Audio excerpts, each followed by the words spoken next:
There's no feeling more intense than starting over. If you deleted your homework the day before it was due, as I have, or if you left your wallet at home and you have to go back after spending an hour in the commute.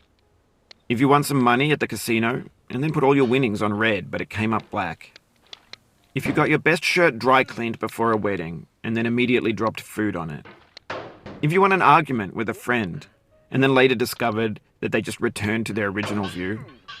Starting over is harder than starting up. If you're not ready for that, like if you've already had a bad day, then what you're about to go through might be too much. Feel free to go away and come back. I'll be here. Alright, thanks for coming with me on this trip. I'll understand if you have to take a break at any point. Just find a safe place to stop and quit the game. And don't worry, I'll save your progress, always, even your mistakes.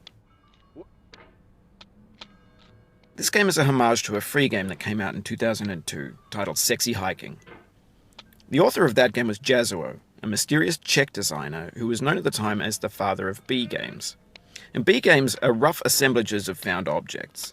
Designers slap them together very quickly and freely, and they're often too rough and unfriendly to gain much of a following. They're built more for the joy of building them than as polished products. In a certain way, Sexy Hiking is the perfect embodiment of a B game.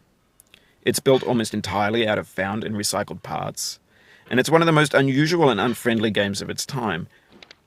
In it, your task is simply to drag yourself up a mountain with a hammer. And that act of climbing, in the digital world or in real life, has certain essential properties that give the game its flavor. No amount of forward progress is guaranteed. Some cliffs are too sheer or too slippery. And the player is constantly, unremittingly in danger of falling and losing everything. Anyway, when you start Sexy Hiking, you're standing next to this dead tree that blocks the way to the entire rest of the game. It might take you an hour to get over that tree, and a lot of people never got past it. You prod and you poke at it, exploring the limits of your reach and your strength, trying to find a way up and over.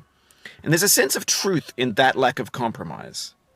Most obstacles in video game worlds are fake. You can be completely confident in your ability to get through them once you have the correct method or the correct equipment or just by spending enough time.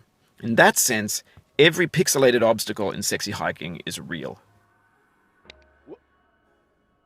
The obstacles in Sexy Hiking are unyielding, and that makes the game uniquely frustrating. But I'm not sure Jazuo intends